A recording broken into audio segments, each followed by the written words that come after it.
Thank you. Good morning, everyone. And I'd like to thank everyone for being here this morning. I'd like to call to order that our public meeting that we're having regarding, our special meeting we're having regarding illegal immigrations and the effect it has on Manatee County. Well, we always do it every meeting. We start every meeting with the pledge and the invocation. So what I'd like to call forward to the podium is Missy Perimeter, thank you, from the Community Impact Pastor, Oasis Church.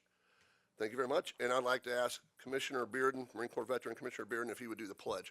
So we all rise, please.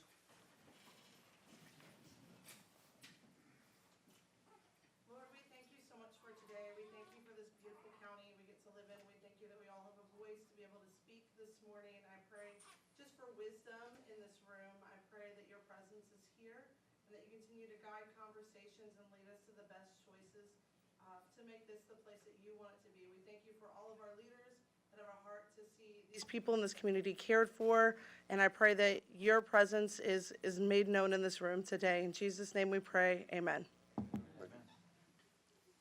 I pledge allegiance to the flag of the United States of America and to the republic for which it stands, one nation, under God, indivisible, with liberty and justice for all. Thank you, Pastor. Thank you, Commissioner Bearden. First off, I'd like to recognize Commissioner Ballard's back with our newest board member. And also like to congratulate our newly appointed Supervisor of Elections, former County Commissioner, District 1, James Satcher. So congratulations, sir. Appreciate it. As we move forward, what we'll do is that from the dais, I think we'll ask questions at the end because we're going to have a lot of presentations coming forward. So we'll ask speakers at the end for any of the questions that we might have. And then what I'd like to do is, I believe Deputy County Administrator Butterfield is going to start us off. Thanks, Mr. Chair. Good morning, Chairman, Commissioners, Sheriff Wells, Mr. Bishop, Mr. DiCarlo, other distinguished visitors. I'd like to just thank you for this opportunity and start off by saying this is a meeting that a Board of County Commissioners optimally wouldn't need to hold if the federal system was working properly, but because of secretive actions, a lack of transparency, and inaction at the highest levels of the U.S. government, it has become necessary and quite wise for you to do so. Not merely to take the feds to task, but rather to share information locally that has become hard to come by. Information which the federal government should be sharing and gathering, but instead seems to be actively burying. Information that local leaders can use to deal with the challenges this unregulated open-door policy has already caused, as well as to help us plan for the challenges being created now that are still around the corner. It was prudent of the board to call for this special meeting to discuss the impacts an open border and unrestrained illegal immigration is having on the U.S., to assess the real effects locally across Manatee County. It was also a prescient decision because the very same day this board voted to hold this meeting, a well-documented rush across the border occurred, led by approximately 200 military-age men. And where those men are now is anyone's guess. And yes, this ongoing incursion is almost exclusively comprised of military-age men. And the why they're here could be an even larger concern. This group that was caught on film by a news crew is just one tiny part of the picture. Millions are here, more are coming, and our federal taxes have been paying for them to be placed all over the country, including news reports that well over 300,000 have already been flown into the Miami area alone, always in the middle of the night, and then released free to roam the country. County and other local governments at their best to work hard to protect the lives, safety, property, and quality of life of their citizens. To do that, you plan ahead. And to plan well, county and local leaders seek to gather data and information in an effort to make the best decisions possible. But here we are in what's been called the information age, and the federal government appears to instead be obfuscating the truth about the status of the border and the effects the lack of control is having. Effects such as the ability of the illegal drug cartels to flow more and more fentanyl into the U.S., where it can only lead to tragedy, devastating lives, families, and communities. The latest figures are that over 200 Americans each day die of a fentanyl overdose. Imagine a fatal airliner crash every single day, and that's what we're dealing with. The current administration is even corrupting the very language surrounding these issues, and if we can't talk about it well, we can't fix it. The U.S. Constitution uses illegal alien as a legally defined term but that's been deemed politically incorrect, so the generic term migrants came into fashion. And now it appears the new preferred term is the gentle but legally baseless term newcomers. The cost of the lack of enforcement of the U.S. border, and by that we mean first of all the human cost, quickly followed by the attendant significant financial costs to the taxpayer. The cost no doubt includes the effects it has in our children's classrooms, in our hospitals, in our judicial system, right down to our personal safety and to the safety of our law enforcement professionals who do their best to protect us all every day. Their job is hard enough without the federal government making it harder. So we're pleased to welcome the county's experts in these important fields today to share what they are dealing with now and to work together to be prepared for what may be ahead. I hand it over back to you, Chairman, for the presenters. Yes, sir. Thank you. All right. Thank you very much. We have kind of an agenda folks who are going to work through during the presentation. So I have up first, I believe, newly appointed Supervisor of Elections would like to come forward and just give us a quick update on what the state is doing to curb any irregularities in voting. Thank you, Mr. Chair. Thank you, Commissioners, County Administrator, and County Attorney. So, as everyone knows, first of all, new on the job. So this is week one, but kind of when you need to get underneath the hood and find out what's wrong, that's what we're doing. I wanted to update you, though, pertinent to your meeting today, some of the things we're looking at. The state has increased the penalty for ballot harvesting from a first-degree misdemeanor to a third-degree felony, and it's punishable by 5 years in prison. We've strengthened ID requirements for mail-in ballots. So if you ask for a mail-in ballot, instead of getting one for the next two off-cycle elections, you would just get the one for the upcoming election. So that's an improvement. The state's been working hard, and of course we're working hard to implement those things. And then also there's a law now that requires my office to check voter rolls every year. So we'll be ensuring that the voters are voting where they live, and definitely not voting in two places, and absolutely not voting if they're illegal.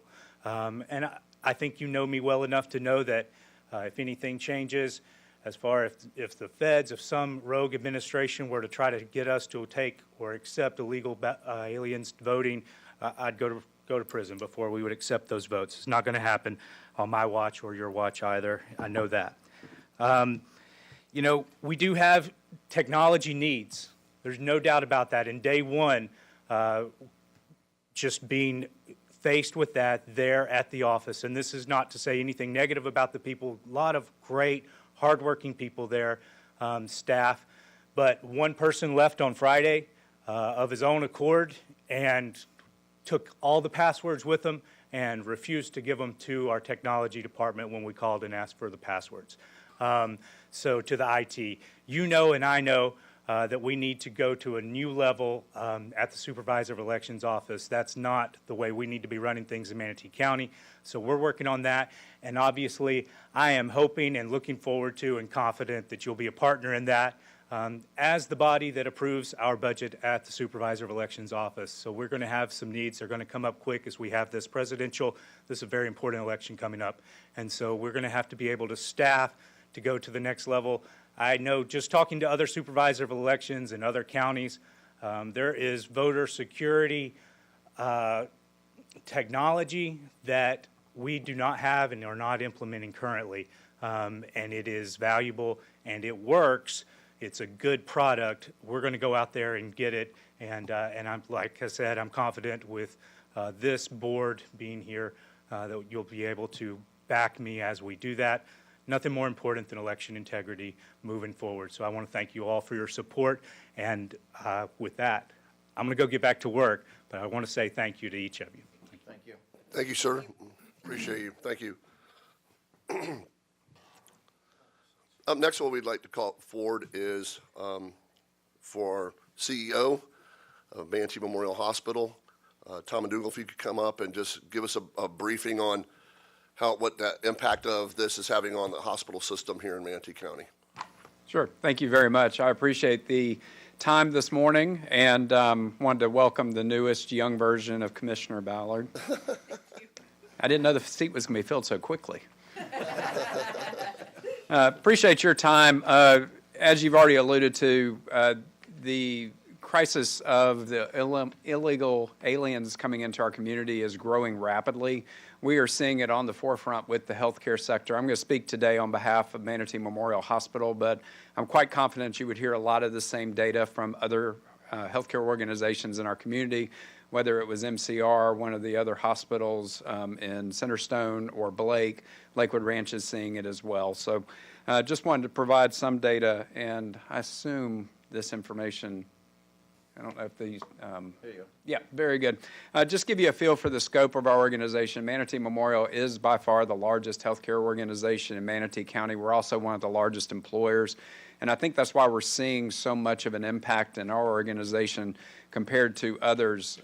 Historically, our organization did start as a county-owned facility and the safety net hospital. That changed about 20 to 25 years ago when we became a private organization. So we have had our set of challenges, but I want to walk through some data that I think you'll find interesting. This is the growing challenge that we're experiencing at our organization, and we have lumped together indigent care, which includes charity and unfunded care in addition to the illegal alien data. There's no way for us to separate it because we do have some patients, and I'll explain that in just a moment, we do have some patients that disclose to us their immigration status, but most do not, and we have no way to force them to do so. So we have to look at this in total. So you can see our indigent and charity costs have really been rising. These are actual costs. This isn't just charges. This is the actual costs that we're incurring. Uninsured has been coming down more, but that's because of our efforts to do a better job of putting in the right category the uninsured, whether it's indigent, charity, or uncollectible care. But you can see the dramatic growth in charity, indigent, and the uninsured rising from $14.4 million to $21.2 million over the last 2 years. We believe a lot of that is related to the illegal immigration that's occurring in our community. The funding that we've received from the county with our voluntary participation with the indigent care, that decreased in 2022 to $2.7 million. And as of today, we don't have an agreement with the county. We've been unable to reach agreement because the funds that are available don't even scratch the surface on the actual costs that we're incurring.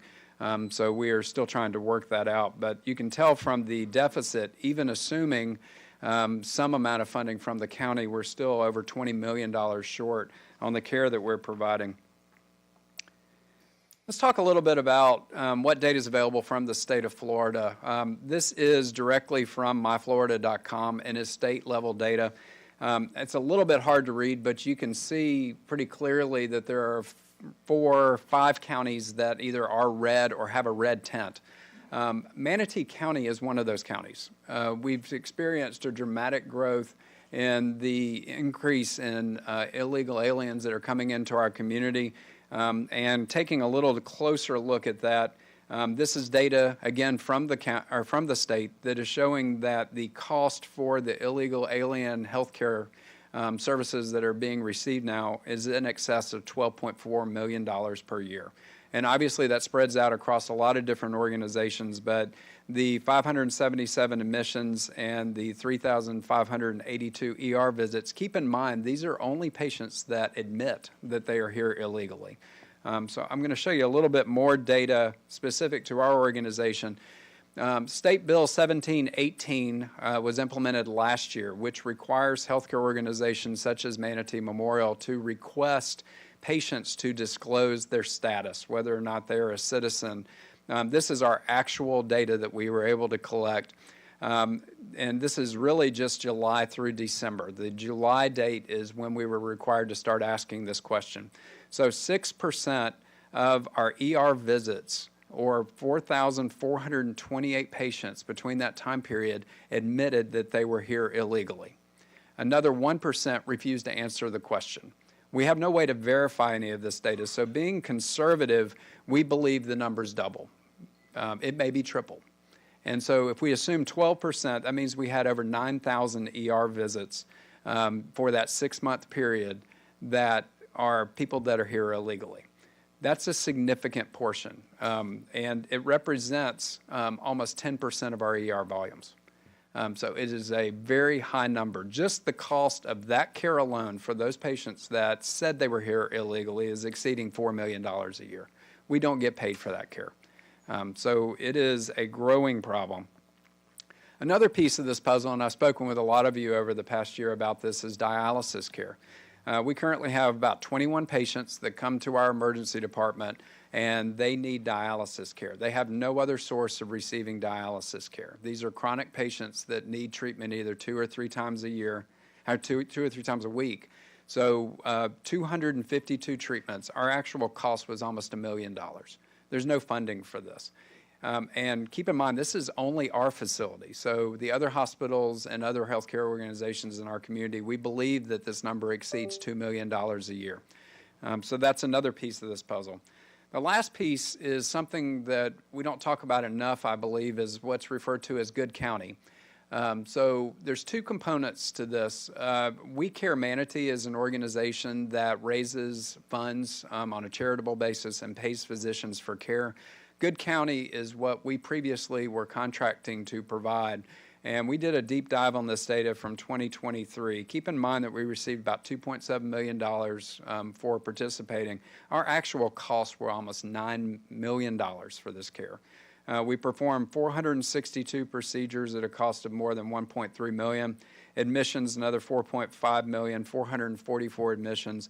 Outpatient testing, over 3,600 outpatient tests. And so our cost was that right up to that $9 million. I have had to make a very uncomfortable decision that in February of this year, we stopped doing oncology care under the Good County program. We also stopped a lot of our surgeries. Ladies and gentlemen, I simply can't afford to keep doing this without being compensated for it. It takes away care from other patients. It takes away resources that other patients need it. And beginning on May 1st, we're going to be stopping everything.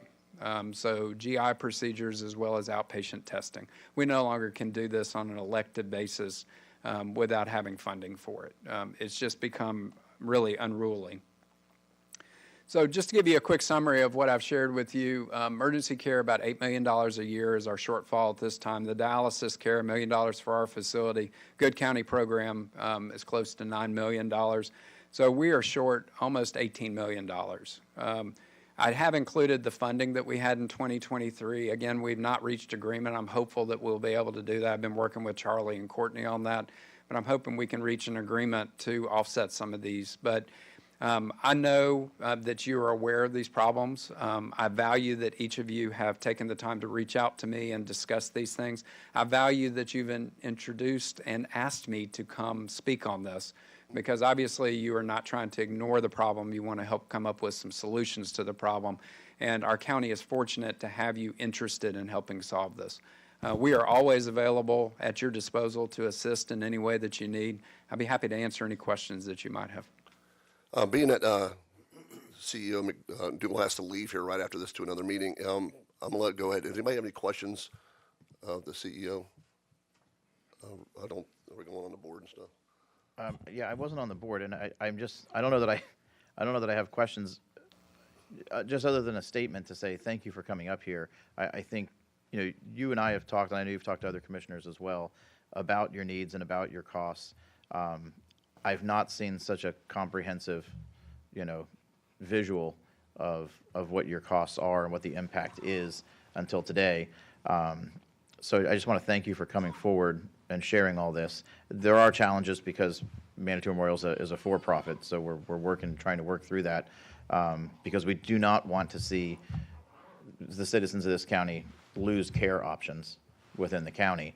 You have a great hospital that you're operating. We want it to continue to provide that same level of service to our constituents. We had spoken about your OB floor, and can you speak briefly about the impacts on OB, the number of births that are taking place, and maybe even get into some costs on that? What is the percentage of uninsured? Because I know that's the only hard number you can give us when it comes to OB and deliveries.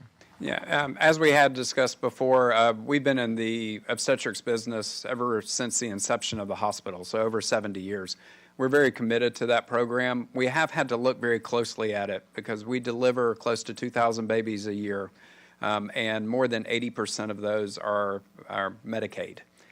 We don't do a lot of unfunded deliveries because a pregnant female is able to get on Medicaid pretty easily. But just to give you a feel, and we were looking at the numbers this morning, the compensation we receive for a normal non-C-section delivery is about $1,700 from Medicaid.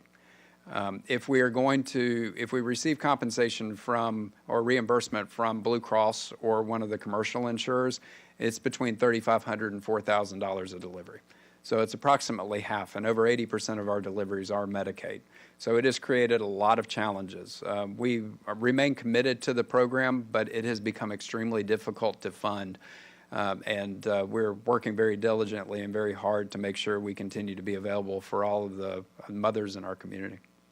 And, I mean, I'm sure it's not a statement you really want to make, but I mean, it's hard to look at these numbers and understand how many folks are coming in that are not paying and not realize that obviously this cost burden gets passed on to paying customers. There's no other way to look at it, correct? There's no other way. You're right. Okay. Yeah. Thank you, sir. Thank you, Mr. Chair. Thank you, sir. Any other questions? Wait, Commissioner Cruz? Yeah, and can you, as we're talking about solutions, and you and I have discussed this particular thing a number of times, give us an idea, because you're part of UHS. I mean, they're a large private company. Clearly, you've got lobbyists and people up in the D.C. level, the Tallahassee level. I think for context of what we can discuss from a local level, it's important to also know what's happening at the state level and at the federal level. It can't just all trickle down to the local. We're the poorest of those three groups right there. We're just because we're the smallest with the least revenue stream. So, I mean, can you give us an idea of what conversations are being had or had been had at the federal level and the state level to get you to a point? Because, I mean, you're showing a $20 million shortfall. I'm assuming somebody's reached out to Representative Buchanan, someone's reached out to Representative Robinson at the state level to have these discussions, or Senator Boyd, who you talked to let us know how you ended up with this final number. Is this the net number after federal and state, or is it just federal and state basically said fend for yourself and we're the kind of last resort at this point? Yeah, this is after we factored in, there are some sources of funding, whether it's disproportionate share dollars or whatever that might be. We have given these numbers after those factors have been included. And not to delve off into the politics of it, because it becomes a very politically charged topic, which is Medicaid expansion. Everybody's got an opinion about Obamacare and the expansion of Obamacare. The state of Florida is one of the states that is not expanded. That does harm the healthcare industry because that cuts federal dollars. I realize, again, it's politically charged. I'm not trying to make a political statement by any means, because the expense then gets eventually transitioned to the state, so I'm sensitive to that.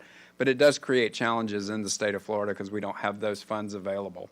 There are federal programs that are possible. We are always exploring whether or not those are options for us. But it's a challenge when an organization like ours, our margins are more similar to a nonprofit organization, although we are a tax-paying organization. And that's where our challenges come in, and we have to find some solutions.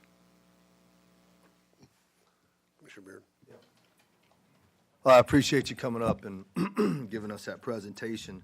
You know, it's just a prime example of the impacts just from one business entity. I mean, from a whole county perspective, we don't even know what that number is as well, and of the effects of what's happening and the influx of what's happening at the border. We're just a small peon, you know, in this small little puzzle that's happening here in the whole nation. And so I really appreciate you coming up and showing us what it's costing you and as a private entity. And this is real, right? This is this is the real thing. I mean, here we are in our backyard. This is affecting us, and we're not even, how far are we from the border? You know, so, I mean, this is a real eye-opener to me, and I think it should be a real eye-opener to everybody else that's out there. So I really appreciate you coming up today. Absolutely. Thank you, sir. Appreciate your time this morning. Thank you. And thank you for your presentation. What we'll do next is we're going to bring up Chairman Chad Choate. He is the chairman of the Manatee County School Board. He's going to give us a presentation on the impacts of illegal aliens on the school system. Good Thank you, morning, sir. Chair. Good morning. Appreciate you having us up here. Good morning to the other commissioners as well. And as was said earlier, it's a little bit of a hidden numbers shell game for us at the school district. The federal government doesn't allow us to collect the data from students, from parents, to see who is a citizen of the United States or not. It's not required to have social security numbers as you register a child. It's just an address that you're here in this county so that we can be your education institute. So really for us, it's hard to dial down what this effect has, at least the illegal immigration part.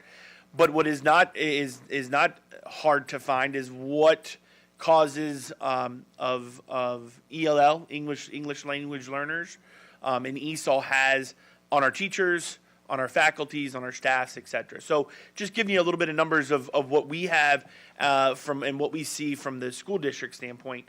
We've got about 16% of our total population is English language learners, roughly about 8,000 kids. So 15% is a 16% is a pretty good sized number. And what kind of effect that has on the school district is each teacher has to have an ESOL certification. So every teacher has to go through, we have about 3,000 teachers. Every teacher has to go through 60 hours of ESOL training in order to be a certified teacher in general. So that's part of their basic training. So the state government looks at every teacher as a quote-unquote ESOL teacher because they went through that training, which just because you go through that training, a lot of it is accommodations and things like that. It's not that you're bilingual, right? Unfortunately, I took 2 years of Spanish in high school, and I'm not bilingual. I wish I was, but it doesn't help. So those things we have for teachers, require time, require effort from the teachers, and require money. Somebody's got to pay for those courses. On top of that, we've got about 100, we call them paras, but paraprofessional teachers in the district. We cannot find, enough paraprofessionals in general, but we cannot find bilingual paraprofessionals to fill the vacancies that we have and that we need to put in the classroom. And you have to be bilingual to be a paraprofessional to go in the ELL and the ESOL classrooms. So the struggle is, number one, finding those candidates that can do the job. Typically, when you're bilingual, you're going to get paid way more than you are as a paraprofessional for a school district. So those struggles that we have are filling the vacancies. As far as funding goes from the state, per student, we get about couple $100 more per ELL student than we do for normal students. So from a standpoint of does the revenue from the state take care of what we have to pay and the expenditures we have to pay for our English language learners? No, it doesn't. There's no question that we're in the hole. And to be honest, 8,000 students, 8,000 students of ESOL, if you want to kind of put it in a picture, like how do we visualize this? Think about, 4 high schools in one, right? That's 4 high schools. That's Manatee, Palmetto Parish, and Brain River, right? All combine those schools together is about 8,000 kids. So to get a visual stance on how many students that really is, that 15-16% of the population is a really good number. So for us, we're charged to no matter who steps in our schools, we're going to teach them, right? There's no question. And we're going to do everything we possibly can to teach them well. But when you don't have paraprofessionals and you don't have the bilingual paraprofessionals to help those teachers now have to go over and beyond, their normal duties to try to make sure we're accommodating for the students that we have. And, with what we're asking teachers nowadays to do, other than just teach, they got to be psychologists, they've got to be parents, they've got to be a lot of things. It's a burden. There's a burden on our teachers. There's no question. at the end of the day, we're going to do what we have to do to teach every child that comes through the door. And me personally, a concern that I have for, especially if we're talking about, illegal immigrants and what countries they come from, what was the health screenings like? What were their health care like at at their prior country? And they come here, and unfortunately, if they don't have the capability to get the immunizations, et cetera, like you have to have here to go to school, what then, right? What are we potentially exposing, students here to that we don't know who's carrying what? So that's a personal concern of mine. As far as numbers go, we didn't tally up the actual numbers of what it entails, because again, the 8,000 students are taught by regular teachers. So our teacher pay is about 400 some odd million, right? So it is a burden. I appreciate you all taking this on. I know we may not be the pictures on Fox News and those sort of things of the border, but we certainly have a border all around us. And, if we're feeling some of the effects here, could you imagine other places where it seems like it's more of an invasion than an actual immigration? But at the end of the day, I think the federal government, if they're going to not take care of the issue and be inept, then they've got to help. We've got to figure something out. And the burden shouldn't be on us locals who have no control over immigration policies to then be the suffering ones because of it. But at the end of the day, for us, we're going to teach whoever comes through our doors. Some students require a little more extra than others. Some of that is funded and some of it is not. It's on us as a school district to make sure that we provide the best education for them, and we continue to do that. But again, I appreciate the time, and I appreciate y'all having this special session. I know y'all are busy, but it's an important topic to discuss, and how we can help Manatee County is I know what we're all here for. So I appreciate it. I'll take any questions. Thank you, sir. Commissioner Ballard has a question. I have a couple questions, actually. Do we have separate ESOL classrooms, or are a lot of kids that are English language learners actually placed within traditional classrooms?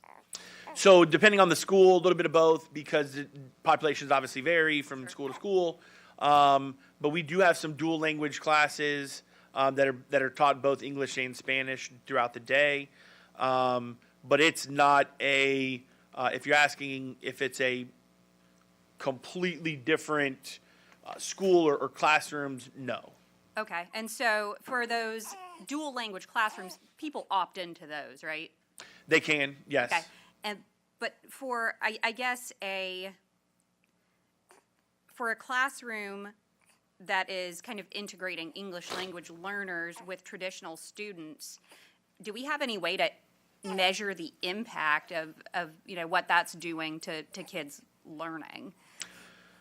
That's a good question. I'll give you my personal when I was a teacher. Mm-hmm. You do have students and classes as you go through the day that are ESOL that I would accommodate by printing out Spanish or if it was Haitian Creole, whatever the actual language was, print out notes so that they were accommodated by that. We don't have data to be able now. Those students, I'll talk about data. Those students, the ELL students, test just like everybody else.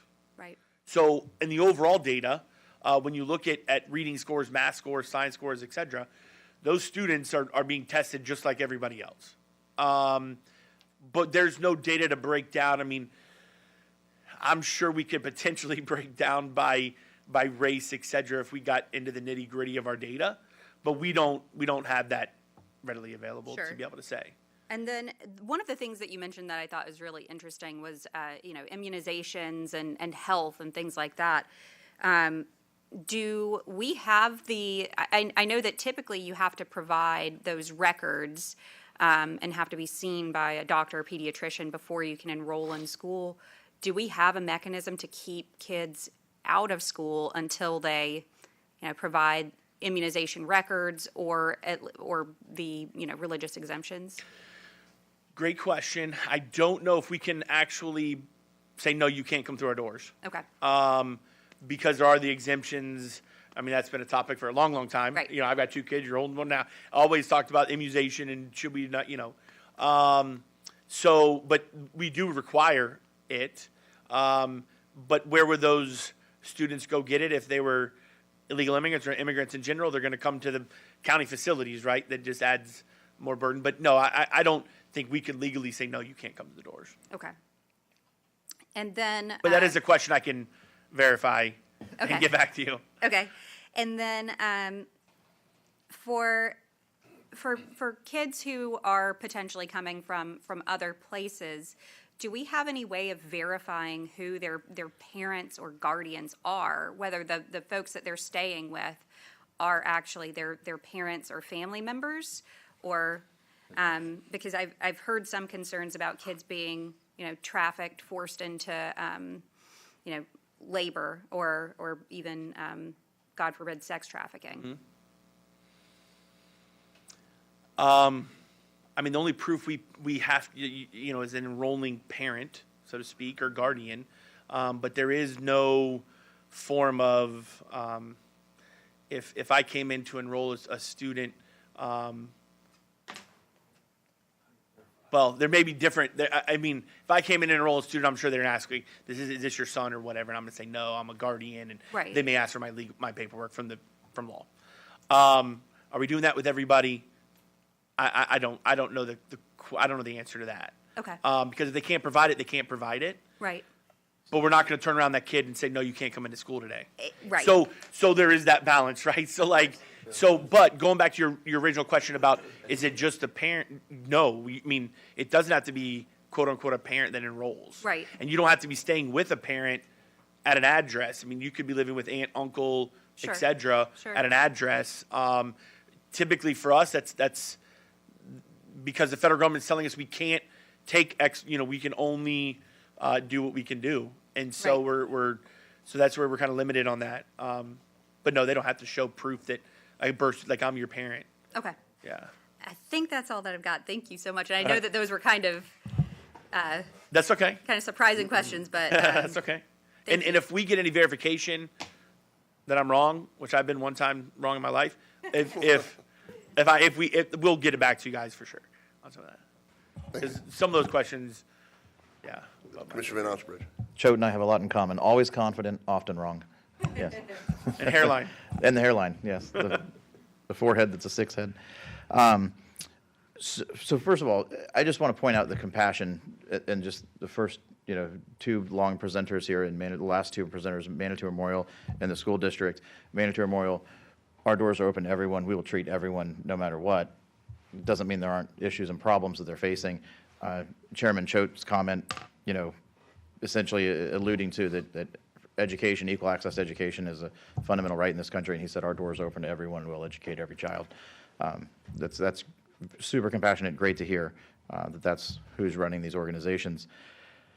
To a couple points you made, I think everybody's eyes popped out of their heads when you said that 7,000 to 8,000 kids is the equivalent to 4 major high schools, and you rattled off 4 of the biggest high schools in the county.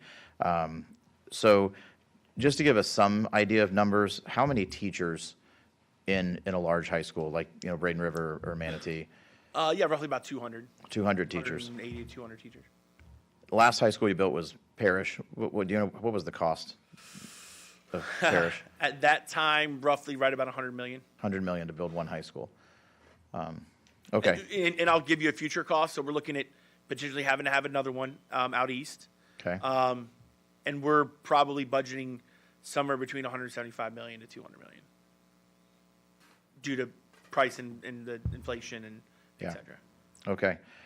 Inflation, that's a whole other special meeting. Well, that's another whole special meeting. But, yeah, but we're facing similar inflation headwinds with building roads, so we understand that.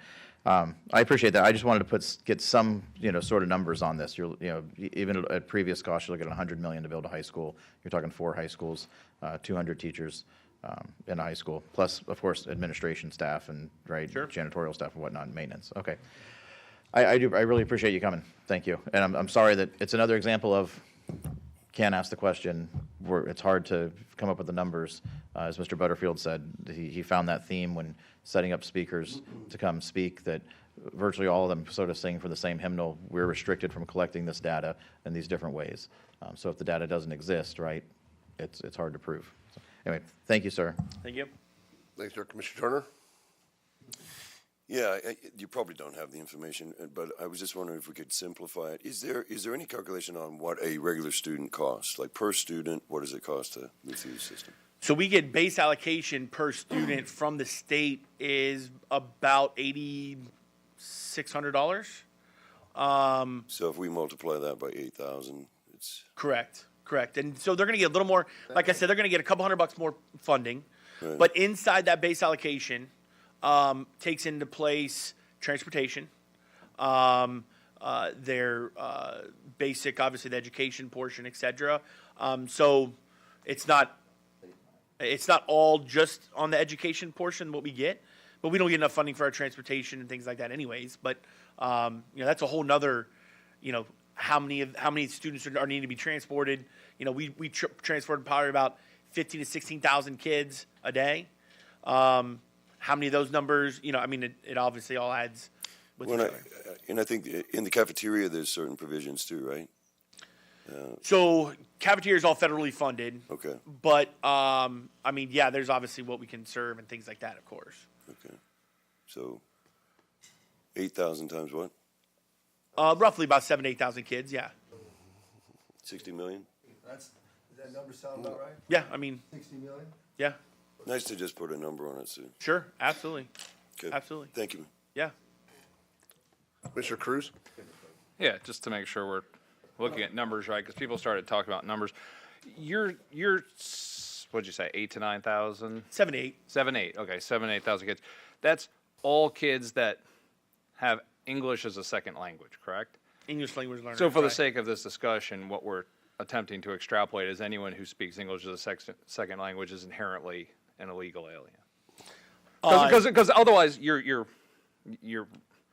should be teaching all the kids, but you should definitely be teaching the kids that are here legally and are actual Absolutely, citizens. absolutely. Right? Some of them just don't happen to speak English as a first language. They came here properly, they got the documentation, they're legal, they work. So I'm just saying, because we're adding up a lot of numbers for schools, Right, 8,000. right. But you're doing it based on every kid who has English Correct. as a second language. We have whole schools Correct. like MSAS that are potentially dual language classes. So what have you been doing? Because if you take Tom's number, he said 6% of the indigent care was, in his mind, illegal. He doesn't actually check it, and it's self-reported. He said 6%, maybe it's double the 12%. So if we use that same number, 6 to 12% on 7,000 to 8,000 kids, we're talking like less than 1,000 is what we're really talking about, that qualifies as illegal for the sake of this special meeting, correct? I just want to make sure we're talking the right numbers. I'm just trying to understand. We're having a meeting about this situation, so I want to know how bad the situation is. And that's why I started off by saying we don't have those numbers. The only numbers we can Understood. look at Understood. I'm are English language not learners. debating you. You gave And an I agree excellent with you. I'm not presentation. saying that they're all illegal immigrants. I agree with you. I know. I'm just saying where the numbers are coming from. We're adding up every kid who speaks English as a second language, not every kid who's here illegally, which is the topic of the special meeting. If I'm you just want to use clarifying. the hospital numbers, yeah, you're right. About 8 to 1,000 kids would Okay. be if that's what those numbers are saying are legal. If you want to use those same numbers, Okay, sure. fair enough. Yeah.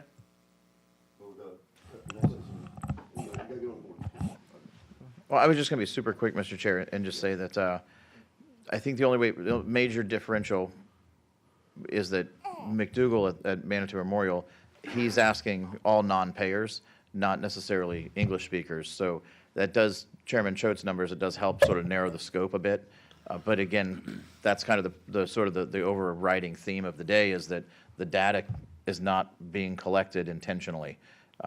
So, yeah, I'm agreeing with you to an extent, but at the same time, I don't think comparing it to McDougal's numbers are really fair either, because he's asking everyone that can't pay, right? So, Yeah, and Mike, do you mind real quick? And like I said, I just want to make sure we're understanding. if we're going to have a discussion about this, and I do think it's an important discussion because we have tax dollars we have to deal with, we have our community we have to deal with. I want to make sure if we're going to spend this time and the resources of chairs of school boards and CEOs of hospitals, that we're drilling down to the actual problem, the actual numbers, so we can have intelligent conversations about how to fix it. So I just want to make sure we're framing. That's why I asked Tom, what's he doing at the federal level and the state level? So what's the residual left here for Manatee County's involvement? And the same question with you. What's the real number? It's not every kid who speaks Spanish. It's every kid who is illegal for the sake of this special meeting. That's what I'm trying to get to, is making sure we have a real base of what the issue is so we can have a real conversation after. That's all I'm trying to do at this point. Commissioner Ballard. And the one thing I just wanted to say is, I think that, Commissioner Cruz, your number might be a little off if we're talking the same numbers as Manatee Memorial, because if he said 6%, and so we have, about 50,000 kids in our district, is that right? And so if we're going to 6% of that, then that would be, 3,000? And then if we're going to 12%, then that would, is that what you're saying? That's not what he said. He said 6% of the indigent healthcare. So he wasn't taking 6% of all patients. He was just taking 6%. So he already drilled it down before he got to the 6%. If he would have said 6% of every person who's ever walked into the hospital because they have a cold, then that would be a different number. But that wasn't the base. He said 6%, possibly double the 12% of the indigent healthcare that he provided. I'd have to pull up his. And if he didn't, then I apologize. I missed, but that was my impression of what he was implying. Yeah, And if I was wrong, I'd have I'm to wrong. pull that back up. Thank you, Mr. Chair. We appreciate your time. Thank you. Appreciate you being here today. Appreciate it. Appreciate everything the school board does. Thank you very much. Next up, this is probably one of the most highly impacted departments that we have here in Manatee County by illegal immigration or illegal aliens being in our county.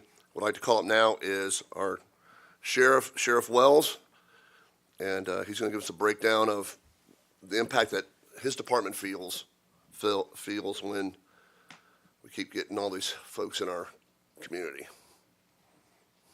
Good morning, Sheriff. Good morning, Commissioners, Mr. Chair, Baby Ballard, all those. Thanks for the opportunity to speak. So I just want to give you some little historical background on criminal illegal aliens in our jail prior to 2020. A sheriff or a jail administrator had no authority to hold a criminal illegal alien in their jail if that person had the ability to bond out. To hold the person in the jail after they had the ability to bond out would be a crime. And the sheriff was sued several years ago because he did just that. So we came up with the 287G, the Warrants Service Officer Program. I signed an MOU with ICE in 2019. These are trained correction deputies inside my facility who do not work independently, but they work under the supervision of ICE. They have access to the programs to check the immigration status of a criminal alien that comes into the jail. And here's the caveat. Once they have determined that this is an illegal alien in the jail, they can put an ICE detainer on this individual, but ICE has to pick them up within 48 hours. If ICE does not come to the Manatee County Jail and pick up that person, then we have no other option but to release the person. I can tell you, back in 2022, we had a total of 82 ICE detainees inside the jail, 137 in 2023, and already we've had 53 ICE detainers with criminal illegals inside the jail this year. So then it's up to ICE on what they want to do. A lot of these have to stay in the jail and serve their sentence before they are deported, if ICE chooses to do so. Some have a Department of Corrections hold on them, so they will go to the DOC with an ICE detainer. And then ICE, we're seeing that ICE is releasing more of them this year than they have in years past, those that have committed what they consider minor offenses. So everything we do in this program is under the direction and supervision of ICE. We have no authority to do anything other than what they tell us to do. So that's where we're at as far as the jail is concerned. We have not seen a significant impact on the road. Road deputies are not seeing more contact with criminal illegals. It's been pretty steady for the last 5, 6 years. The numbers are consistent. What we have noticed, what we've always noticed, one of the issues that we have in our community are the Hispanic community being victimized by those that know that because of their legal status, they don't use banks, they use a whole large sums of money on their person or at their residence. So we have seen several crime trends throughout the year, throughout my entire career, where they're victimized because of that reason. So we do everything that we can to try to get the information to the Hispanic population to make them aware of these trends and what we're seeing and the best way that they can protect themselves. So that's an issue we do have because it's not always easy to get the information out to that part of our community. So that's where we stand right now. So I'll take any questions that you have. So, Mr. Chair, my first question is, at what point, when it comes to interactions with deputies, at what point does a deputy ask a person's immigration status? What point are you allowed to ask a person's immigration status? We can ask, but Okay. they don't have to tell us. Okay. Right? If we arrest them, then that's what the warrant service officers, they have the database to check that status. Okay. So once they're in the jail, then they will check. So you can't officially check until they're being processed at the jail? Right, but we're like everyone else. They can tell us whatever. That deputy on the road doesn't have the database to be able to confirm that status. Okay. And then the next question was, I wanted you to elaborate a little bit because I heard everybody sort of react when you mentioned Hispanics being victimized and possibly targeted because of their illegal status and essentially implying that, one, yeah, they carry cash. But my question is more to domestic situations. Do we find that there are victims of domestic violence who are not coming forward because they're fearful about their immigration status, worried they'll be deported? Yes, sir, we do have that. We also have sexual assaults within the family where we're not getting the information because of the illegal status of the family member. So once again, that's a battle. We can only do so much, but when we are called, it's our job to make sure they understand that the victim is not being deported. We need the information from the victim so we can arrest the suspect. We also have issues with them wanting to report because the suspect may be the primary caregiver in the family, and they know that they will be deported. So it's quite, the tangled web that we have to deal with on a regular basis. But our primary goal is always to take care of that victim and to give usually her the help they need to get past that traumatic event. If there's any way that, our communications department can help you in any way, shape, or form to get, PSA into that specific community, please don't hesitate to reach out to us. Certainly will. Yeah. Thank you, sir. Thank you. Commissioner Beard. Thank you, Mr. Chair, and thank you, Sheriff, as always, for coming up here and giving us a presentation. You always do an amazing job. So I'm just trying to understand, so what is your process from start to finish once you do know or find or come in contact with somebody who's illegal? It's when we get them inside the jail. I mean, if you do come, let's just say you stop somebody on the side of the road, you go to the window, you find out it's an illegal alien. I mean, what is your process from that? We have no authority to arrest them based upon that status. Okay. No authorization whatsoever. We can arrest them for a crime, that they have committed like anyone else. Even though entering the country illegally is a crime, we have no authority to arrest them for that. Is there some type of federal law saying that you Well, can't do right, that? I tell you right now, I mean, ICE has to get involved. ICE has to pick them up. They're not going to pick them up unless it's a crime.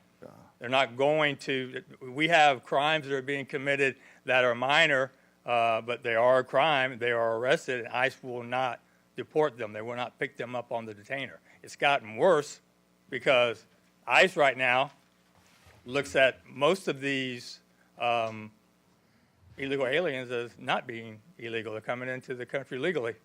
The border's wide open. What is the threshold, sir, for ICE to deport? I mean, is it? That's up to them. We put the detainer on them. We put the detainer on them no matter what the crime is. ICE makes a decision on whether they're going to remove them. So there's no rhyme or reason. I can only tell you that they will, for serious crimes, sexual assaults, ag assaults, your major felonies, they will deport. They're not going to remove them on a no DL or suspended DL. What about possession or intent to sell fentanyl, opiates? Most likely, yes, they would. Most likely. Yes, they would. Good.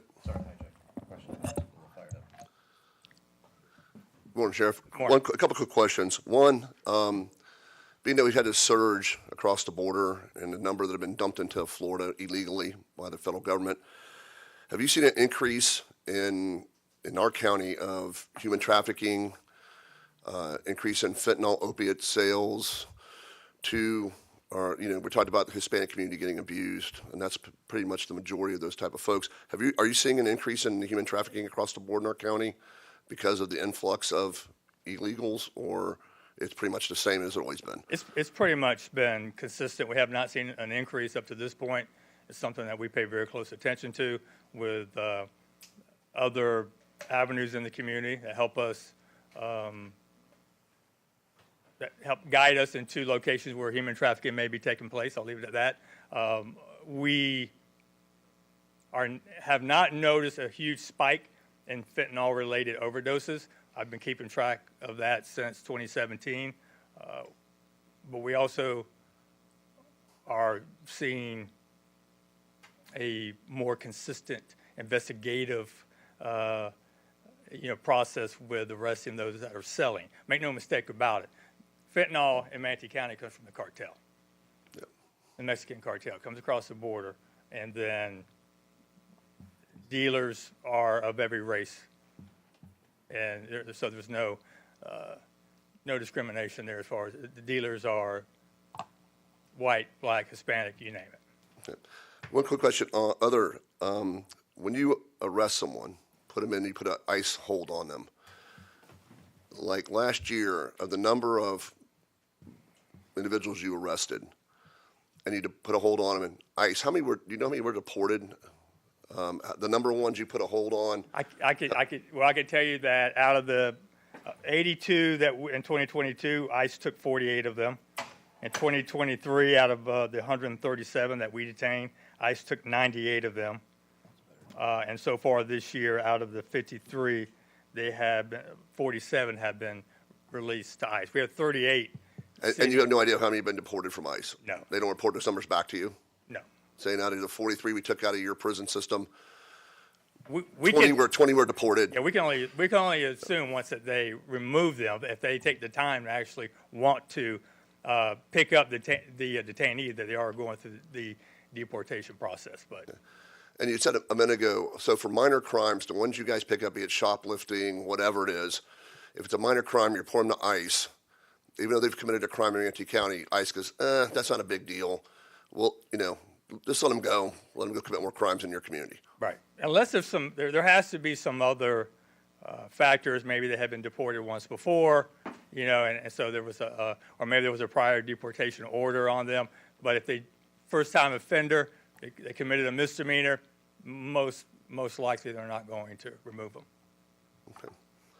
Are there other questions of Sheriff Wells? Thank you, Sheriff. As always, you do a great job. We Thank appreciate you and your team, what they do out there every day. Thank you. I see our state attorneys out there. Come on. Our State Attorney, Ed Brodsky. Well, good morning, Commissioners and Chair, and congratulations to Ms. Ballard with a beautiful Thank baby, and our county attorney, and I see our county administrator slipped away. But anyways, it's a pleasure to be with you this morning and to follow the sheriff's remarks. And I share with him in the mission that the men and women in law enforcement have, and our duty and our mission at the State Attorney's Office, and I would say the mission of prosecutors throughout the entire state of Florida, and there's nearly 2,000 prosecutors across the state, that our mission is to protect the public. And ever since I've been the state attorney in the 31 years I've been here at the State Attorney's Office, my mission has always been to protect the public and to serve this community. And what I've seen over the 31 years is our offenders that are committing crime are both citizens, those with visas, those with green cards, and those that are here that are illegally here in the country. And we are here to prosecute and hold those offenders accountable regardless of their status. But one question that came up that certainly the sheriff touched upon and Commissioner Van Ostenbridge, you asked about, was victims that are of illegal status. And I can tell you just during my 31 years of prosecuting that it is a real problem. There are victims here in our community, and I'd say nationally, victims that because of their status are very afraid to be involved in the process. And because of that, I think it does make them vulnerable to being victims of crime. And they fear being involved in the process. So it is something that we do encounter and that we do deal with. But so I thought I would just speak a little bit from the criminal justice side about immigration and kind of some of the things that I think I've seen. But I think I wanted to just remark something that I was at a gathering last week with some law enforcement leaders, and one of the individuals that was there was the sheriff from Pasco County, Sheriff Chris Naco. And he said something that really resonated with me and I think is very appropriate here, where he said that Florida doesn't have a Florida problem, Florida has a federal problem. And I think that's exactly where we are today. I think Florida has very strong policies. Florida has a very strong leadership with our governor. Florida has, very strong support of our law enforcement leaders. And Florida has very strong laws on the books about crimes and those individuals that come into our community to commit crime. So recently I had an opportunity to attend a law enforcement task force meeting at the U.S. Attorney's Office, and Homeland Security was there. And something that I've experienced over my years with the State Attorney's Office, and like I said, I've been here for 31 years, and in the years that I've been here, and I would say it's not only here in Manatee County, but it's across the state of Florida at the state level, is that we as prosecutors do not have access to any federal database. So when a defendant comes into the criminal justice system, we don't have any ability or mechanism within our office, within our database, within any engine that we have, search engine that we have, to determine or quickly, readily make an assertion whether the person, what their status is. And so I actually had that conversation a few weeks ago at the U.S. Attorney's Office with Homeland Security, and I said, that would be one of the biggest, things that I would like to see us having access to. And he was very kind to remark to me that, we could simply call him and he would tell us. But, just in our jurisdiction, just in my office, we receive over 20,000 criminal cases a year. So I think that would be a little bit cumbersome to do that. But so that's something that I think would be beneficial if we had, but we do not have that. We also don't know what the immigration court, and I think this goes to something that Chair Ron asked the sheriff about, is even when we know an individual's been taken out of the jail, right? To your point, and they go over to the Crum Detention Center or they go in front of a federal judge, we don't know exactly what's going to happen. We know many of them have been given notice to appear, they've been released, or they're seeking asylum, or a number of other things. So definitively, we don't know. I think that's a very valid point.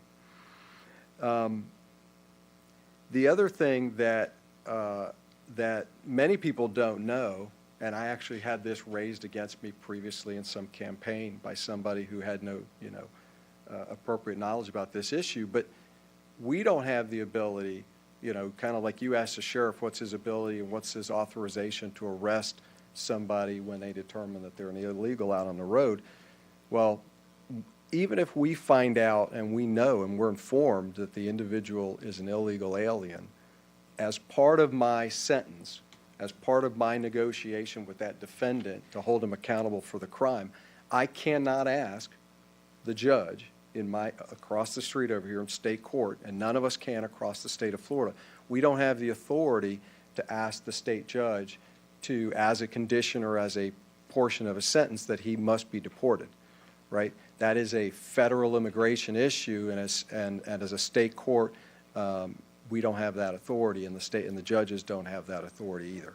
So what we have to do, and I've done this, while I've been in court, I've contacted, immigration authorities, ICE, and we've had them come to the courthouse to remove them or take them into custody, but it has to be, notification to the federal authorities.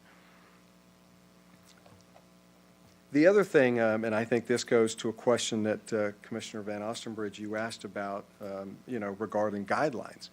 Under the Trump administration, I think the deportation guidelines and the Secretary of Homeland Security enunciated very clear guidelines regarding deportation and the circumstances when an individual would face deportation. I think now with the mass migration that's been happening over the southern border and what we're seeing today, I think, there is complete instability and uncertainty and a lack of clarity as to what the guidelines are. And I think that leads to a lot of confusion as to under what circumstances is someone going to be deported.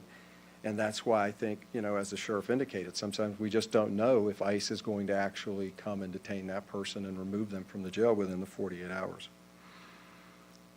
So with that, I'll just, those kind of conclude my remarks. Those are some of my observations about the criminal justice system. Again, I say that I would agree with what the sheriff said. I mean, I think, we haven't seen, as far as in the court system, we haven't seen any great spike or an influx.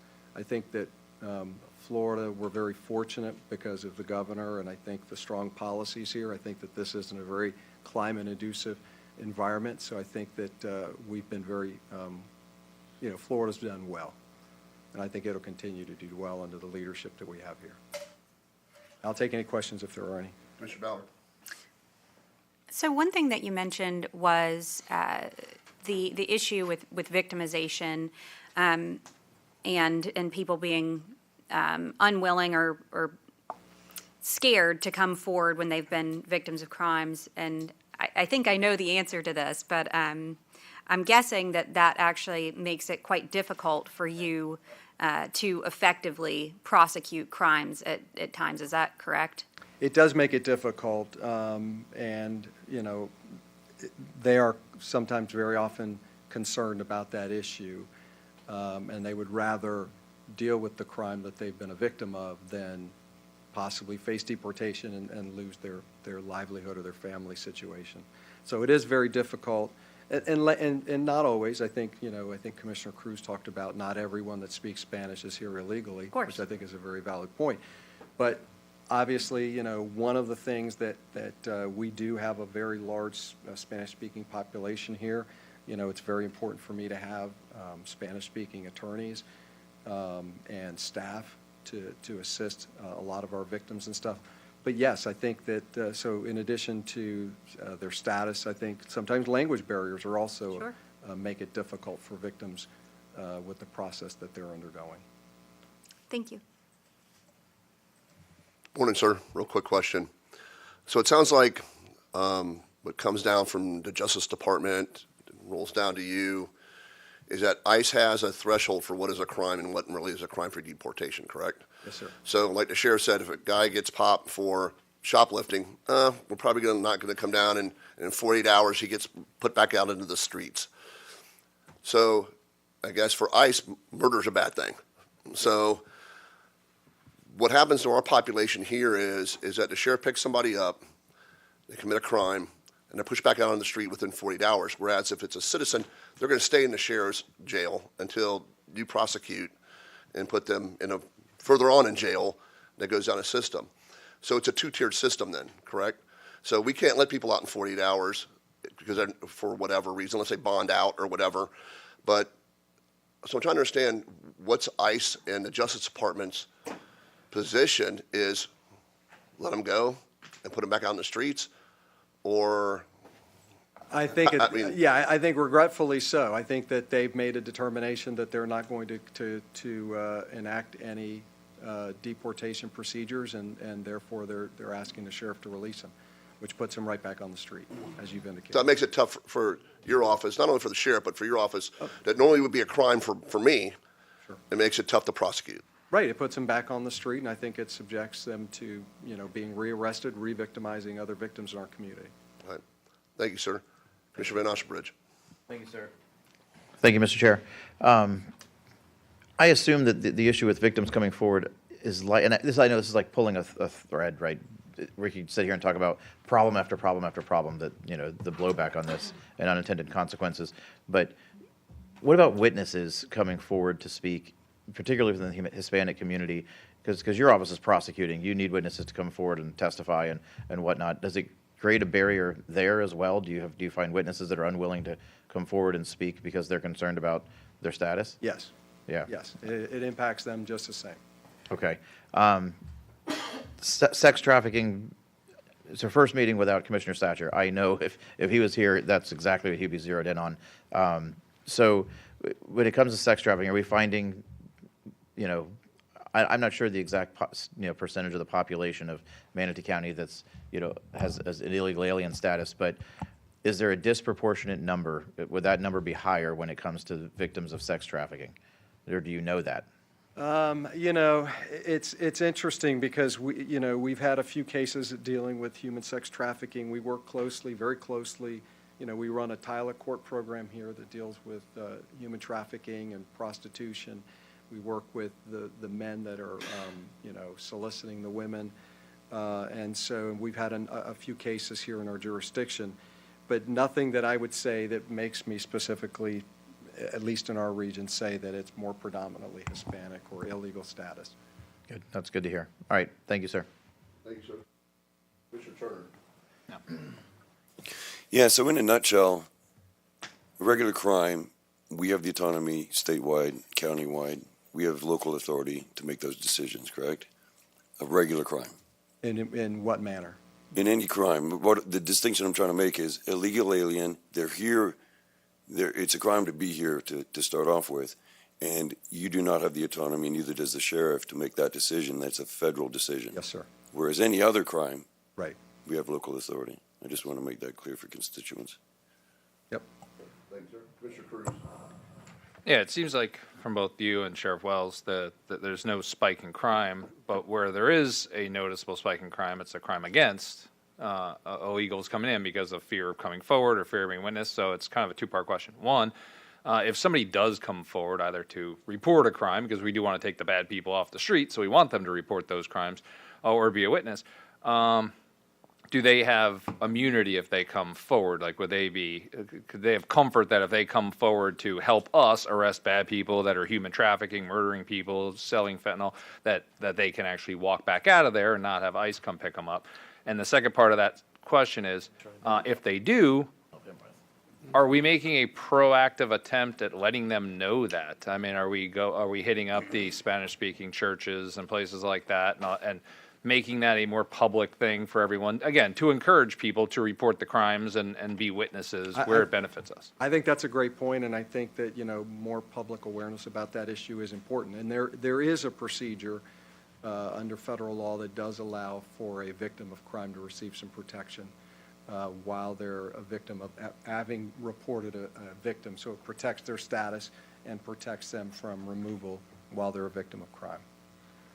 Are we proactively letting them know that? I mean, have we considered some sort of a PR campaign in places where they're more heavily concentrated, you know, again, whether it be churches, schools, hell, put up a poster in Tom's Hospital, it seems I like mean, they're all there. I think it's a point well made, yes.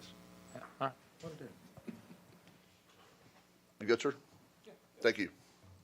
Thank you all very much. Have a Commissioner, great day. get Commissioner Beer. You're I'm not going sorry. anywhere. He's the new Commissioner Satcher. He comes on at the last minute. No, that's not me. That'll never be me. Okay, Charlie's gonna get with you, helping on the PSA. Mr. Bishop's going to get with you on that. Yeah. So I'm kind of curious. How many illegal aliens have you prosecuted for a DUI? Me personally, I mean, I know that I've, our office, has prosecuted countless numbers of illegal aliens. Okay. So what happens if one does get it, like, let's just say we find one, gets a DUI, illegal alien gets a DUI. What is our process then? Do we then send them back to ICE, or do they get deported? I mean, how is that? Is that an offense that might Well, so. deport somebody? Yeah, I mean, so I guess one thing that I would add to what the sheriff said, because I think that's a very important point, what the sheriff talked about. We're talking about individuals that touch the jail, right? And so every time that the law enforcement, the sheriff's office or the various municipal police departments arrest somebody, they're going to touch the jail. And his officers, or the ones that are in that program, are going to run that database, and they're going to notify ICE if they have a hold, if they're illegal. But in addition to the arrest, I mean, there are other opportunities of individuals that touch the jail, right? Every time that someone is sentenced to jail or sentenced to prison, they're going to go through the jail, and they're going to have contact with the jail. Every time a felon that hasn't been arrested by law enforcement, which has been referred to our office, and we charge that individual will be arrested to initiate that charge. So I guess one point that I would make is that there are a lot of other opportunities for people to be touching the jail other than an initial encounter on the road. So I think it does also increase the number of opportunities for the sheriff's office to run the database on those individuals. But if an individual is arrested for a DUI and they're an illegal, and I guess just something that I think maybe the public doesn't understand regarding this issue with folks that are illegal here that come into the United States and commit a crime. If you are arrested here in Florida committing a state offense and you are here illegally, you will still get the same constitutional protections afforded to any citizen while they go through the criminal justice system. Fourth Amendment, Fifth Amendment, Sixth Amendment, all those protections apply to an illegal alien that's here when they go through the court system. So if they were to challenge, let's say they wanted to challenge let's say the illegality of the stop, or there was an illegal search and seizure, they could make that argument. And I don't mean to interrupt you, but I guess my question is that an offense enough to deport them back to wherever they're from? If they were convicted. If The they're DUI? convicted of a DUI? Well, that is going to be entirely up to immigration officials, but that is not typically an offense that I would say we would see deported. Can I? Do you want to dialogue? Yeah, could I, Commissioner Bearden, if I could dialogue quickly with you. So in my work in the child welfare system, I worked with families who often also had involvement with the criminal justice system. And there were definitely, so, at a time, I would usually have between 60 to 80 cases. So, you can extrapolate over 8 years how many cases I dealt with. And oftentimes, there were illegal immigrant families who were involved in the child welfare system. And so I did have the opportunity to see over the years several DUI cases kind of make their way through the criminal justice system as people were working through the child welfare system. And I will say that I did see someone go through an ICE hold and be deported with DUIs and only DUIs as their crimes. but this was someone with a significant history of DUI crimes, and I think they were on their 5th DUI when they were deported. I saw other cases over the years, a handful, and those, people who had 1 DUI, maybe 2 DUIs, typically made it through the criminal justice system. They had the same punishment that a citizen would have, and then they were back out on the street. You good? So they pretty much got to murder someone. But you have to usually kill someone while you're driving drunk. Well, Okay, then deport you. all right, Commissioner Reardon, you good? Okay. Commissioner Ballard's got one more question for you, sir. No, that was it. Oh, that was it? All right. Does anyone else have any questions for the state attorney? Thanks, Ed. Thank you. Thank you very much, sir. Appreciate you. Thank you. All right, now moving on to the next segment. What we're going to do is we're going to bring up Director of Emergency Services and Public Safety, Jody Fisk. She's going to talk about what goes on in our Public Safety Division. Thank you, ma'am. Good morning. Good morning. So we're going to start with some of the potential impacts that we're seeing to emergency medical services and ECC, so our dispatchers.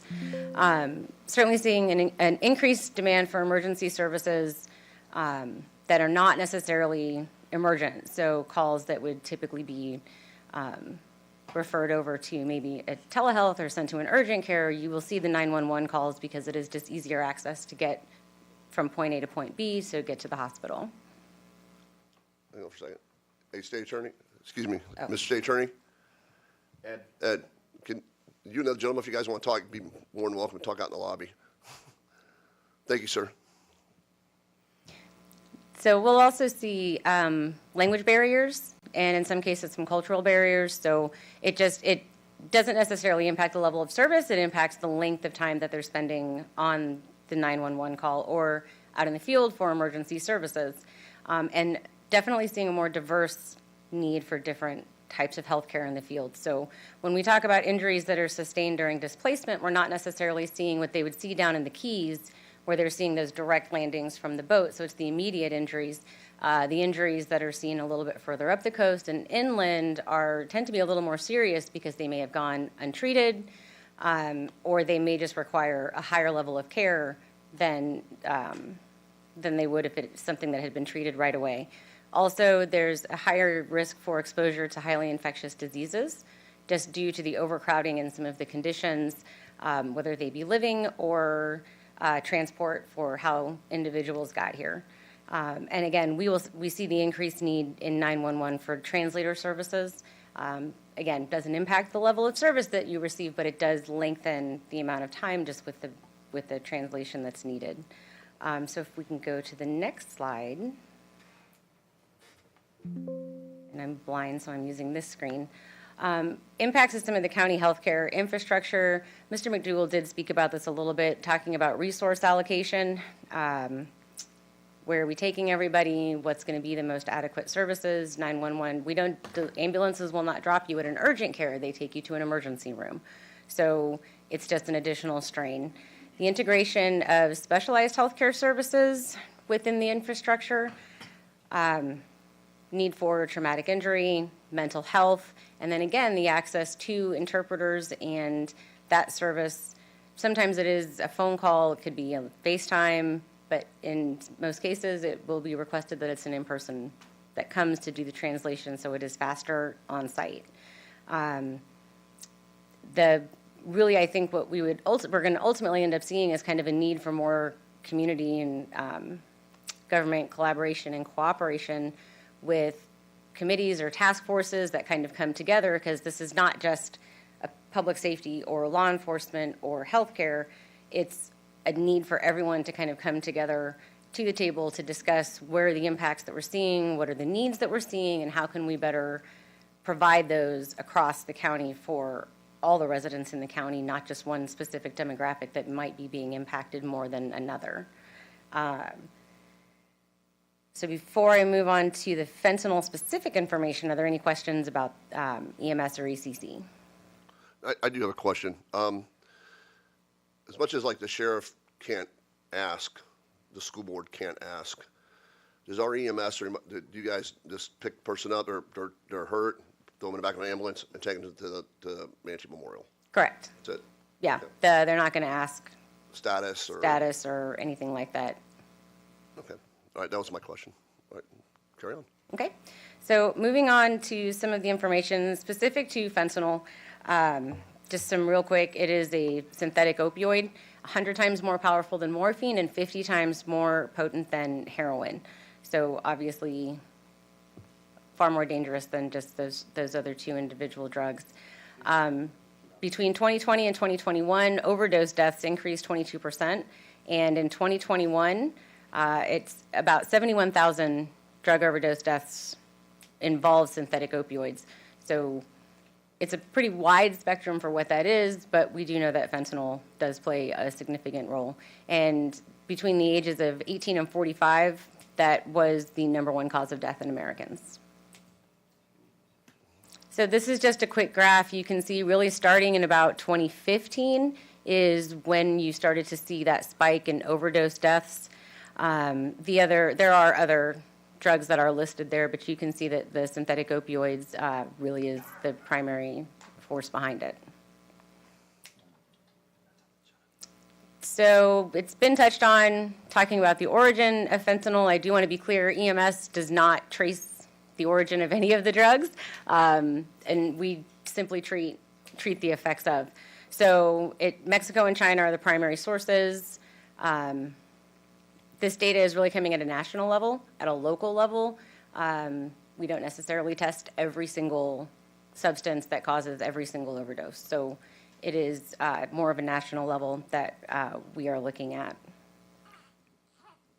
I forgot there was a baby up there. I was wondering what the noise was. It's actually Commissioner Bearden. So this is fentanyl deaths in 2022. You can see the chart, different colors on there, and it looks like per 100,000, Manatee County is in the purple with, and I'm going to look at my screen because, again, I'm blind. You can see that we are in the top 2 for fatalities as a result of fentanyl. This is just a quick graph. The 2023 data is still being compiled, so this is going through 2022. You can see that opioids and really all drug-related overdoses and fatalities has been on a steady rise since 2018. 2021 to 2022, it kind of looks like it plateaus out. That you really did start to see more of a focus on services trying to be offered to folks that were suffering from drug addiction and the additional things that go along with that. So when we get 2023, I can certainly provide those numbers for you.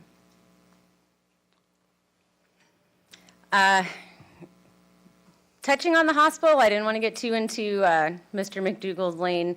34% of the treatments for overdose are resulting from heroin, 8% with the synthetic opioid poisoning, and 58% undetermined. So you would see, if you looked at maybe the stats, you would see multiple drugs, maybe some additional medical conditions, so it's hard to say. 24% of those who were treated are readmitted within about 30 days of discharge for additional drug-related complications. And the patients that are being readmitted that do overdose are doing so at about 17.5%, the national average. So obviously it's a significant issue that affects everyone in the community. And then moving on, within the healthcare system, this is a breakdown nationally for overdose patients. So $504 for treatment and release, or 11,000 treated and admitted. So that obviously includes hospital stay or additional services in the emergency room. And then those that require ICU care, the average is about $20,500 for hospital stays. So this is estimated to be at about $11.3 billion annual to treat individuals that are suffering from drug addiction in our communities.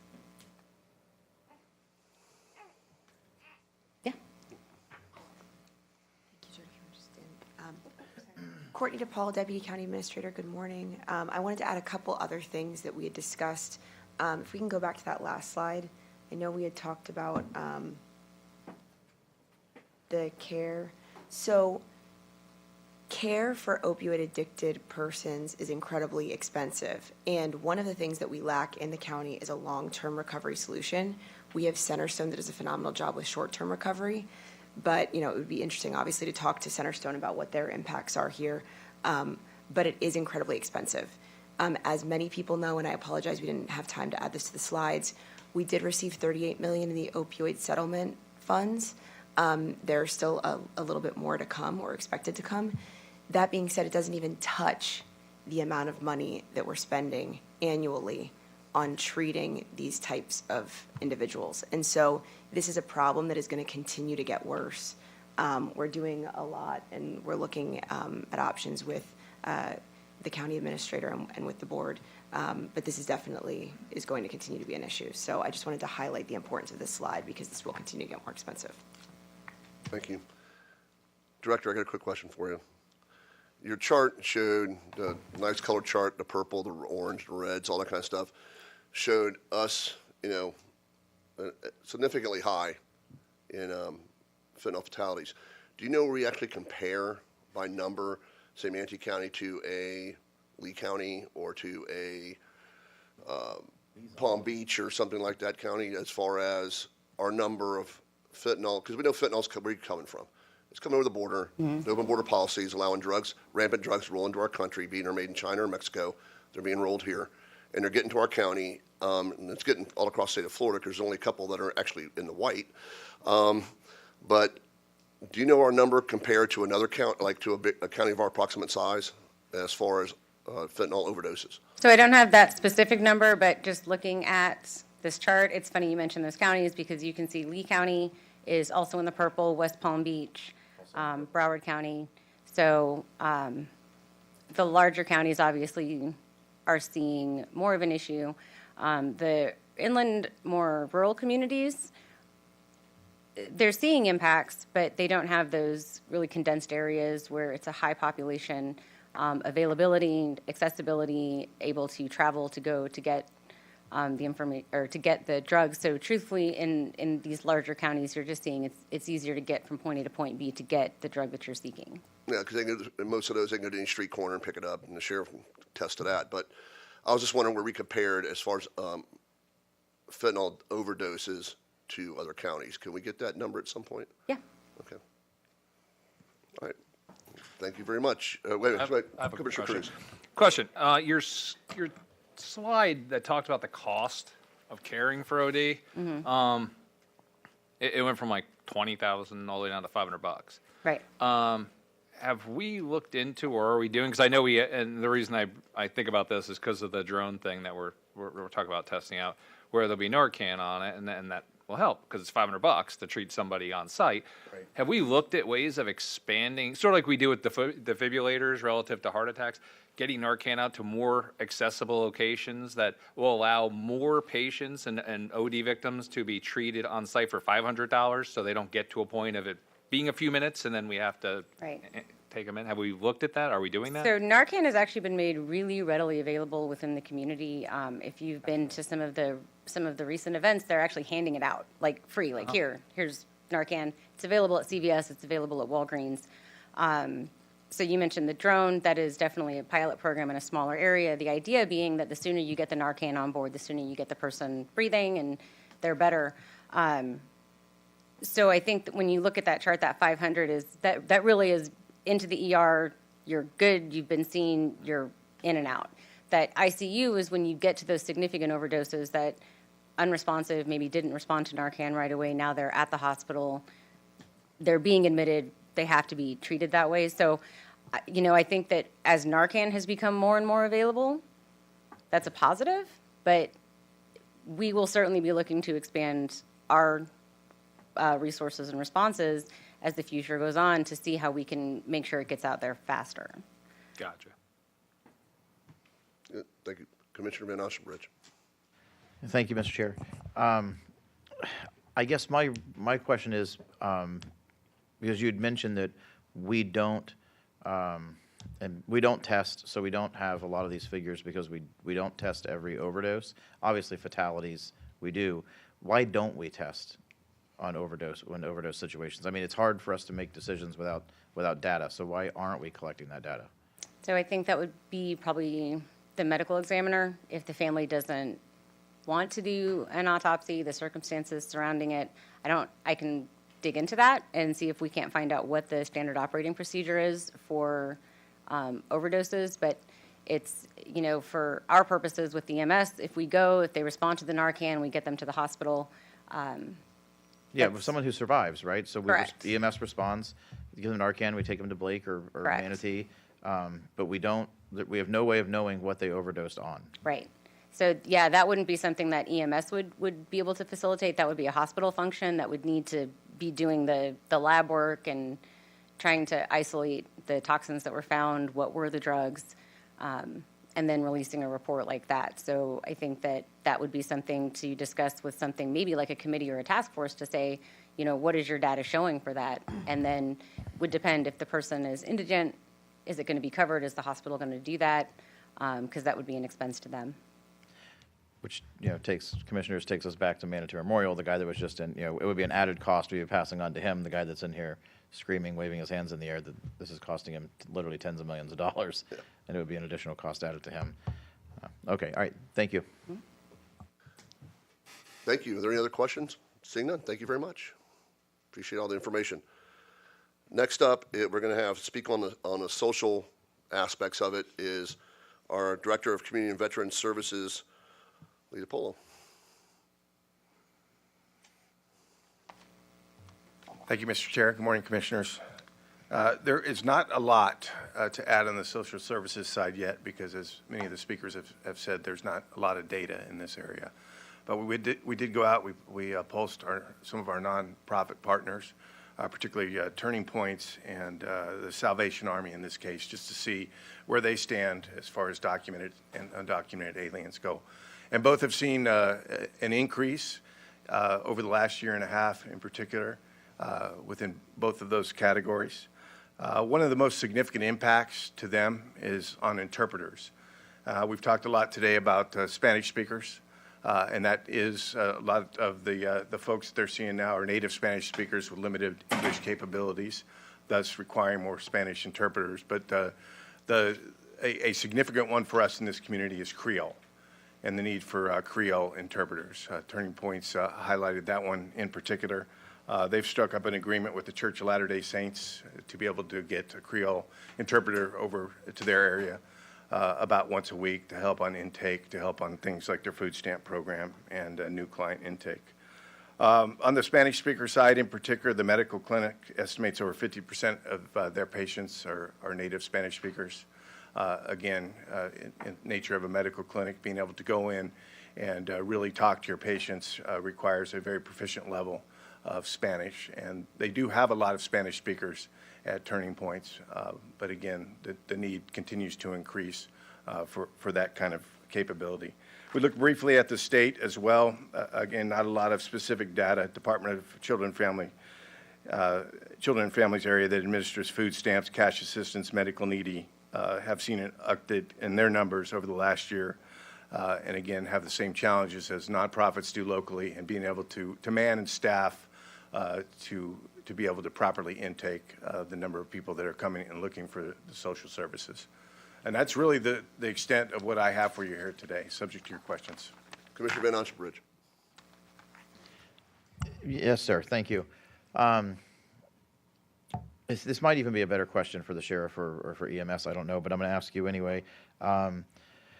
Correlation, can you speak to the correlation between homelessness and opioid use? And are we looking at a small percentage of homeless in Manatee? Because obviously we have a significant homeless problem in Manatee County, and I'm wondering about the correlation between that and opioid use. I don't have the specific numbers, Commissioner, but that is something that we can take a look at for you and get back to you on more specifics. So I'll take that back. Okay, thank you, sir. And then I would just speak to the Creole, the issue with having enough people speaking Creole, with all the unrest that's taking place in Haiti. We talk about the southern border, how it is completely delegitimized the asylum process, because now you have all the civil unrest in Haiti, and you have legitimate asylum seekers that are going to be trying to come to this country, and I'd imagine a lot of them are going to be allowed in, and almost all of them speaking Creole. So I would imagine that is a challenge that's just going to get more significant. Yes, sir. Thank you, sir. Sir, real quick question. We know we're engaging a new homeless study that's going to go on here in Manatee County, and there'll be a survey. They'll be out on the streets actually surveying the homeless that are out there. When we do our homeless count now, we say, are you a Florida resident, or where are you from, and stuff like that. And the study will be being done, will we ask those same questions of, are you a Florida resident? Are you from Michigan? Are you from wherever? What's your status? Will that be done in that survey also? Yes, sir, it will. All right, thank you very much. All right, sir, thank you. Thank you. That ends all of our presentations. What we're going to do right now, we're going to open it up for public comment. If anyone is would like to come forward and do public comment on this item we're addressing, please state your name and your county of residence. And you have 3 minutes. Sure, thank you. Good morning, my name is Timothy Walter. My county of residence is Manatee. In fact, I live right here in Bradenton. Yes, sir. I oftentimes walk over here because gas is expensive these days, right? You may have seen that I had comments with State Attorney Office Ed Brodsky as he was walking out. I was the victim of a crime by an undocumented immigrant. I married her. She apparently abused me throughout the course of the marriage. I'm still legally married to her, though we've been separated since she attacked me on September 12th, 2023. I was repeatedly denied services as a victim of domestic violence by the State Attorney's Office. The State Attorney's Office, when they directed me to Hope Family Services and Gulf Coast Legal Services, both of which denied me of services, again, as a victim of violent crime from an illegal alien.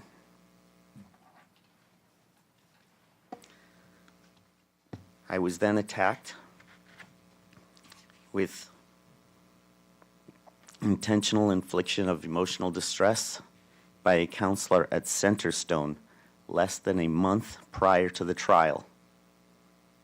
I made Jonathan Zachary aware of all of this, including my documented complaint with Centerstone. This is witness tampering that was being done by the illegal alien after the attack. I had a bite mark on my arm at the time of the incident. It's blatantly obvious. Right next to the Statue of Liberty by this illegal alien.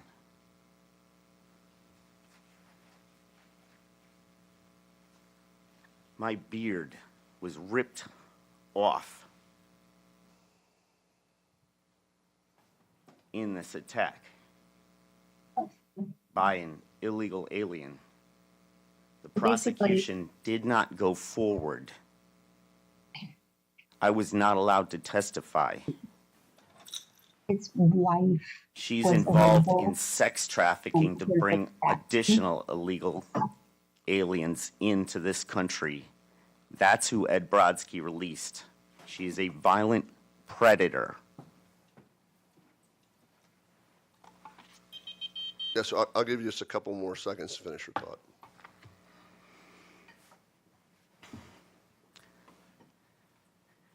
This country has an immigration problem because we don't let the good immigrants go through the process and become members of the community the way that we should, and because we're releasing violent criminals back onto the streets to prey upon American citizens.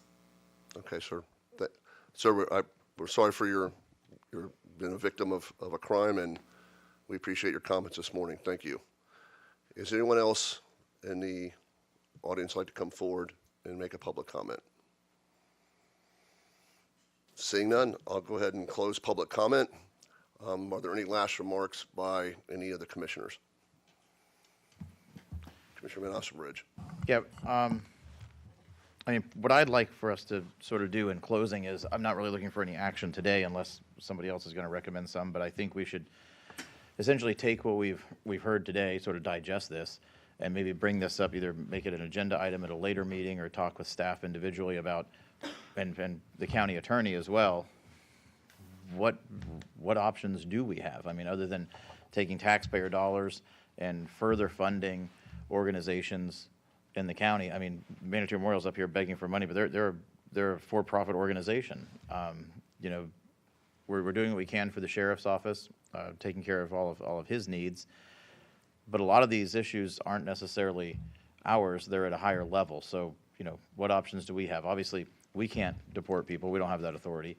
But I think these are conversations we should have with staff, maybe more one-on-one, and with the county attorney one-on-one as well, and try and come up with what can we do to try and alleviate some of these strains.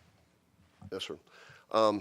I would like to help state attorney and the sheriff with PSAs that we can put out there on any of with our group, to let folks know out there that if they are a victim of a crime, where they can go to, even if they're not here legally, where they have the opportunity to go to and seek some protection against the serious crimes of like sex trafficking, sexual abuse, domestic violence, those type of things. So any way we can do, county administrator, to help those two departments, the sheriff's department and the state attorney, I would like to see that we can move forward on that. Yes, sir. I followed state attorney out to the lobby. He's very interested in working with us to do exactly what you're asking for. Okay. Thank you. Any other comments? All right. I appreciate Commissioner Van Osterbridge bringing us up and getting us to this point today. I think that everyone that was here, all the presentations that were done, is some of the stuff I didn't even know that was going on. Is very enlightening and very, some of it just very disheartening that this is happening out there. I could tell you that as this board, we will move forward on any action that we can take forward to help protect the citizens of this county. We have a great sheriff that goes out there and does a wonderful job, and we have a great community out there that tries to help everyone. So, but with that, we stand adjourned. Thank you very much.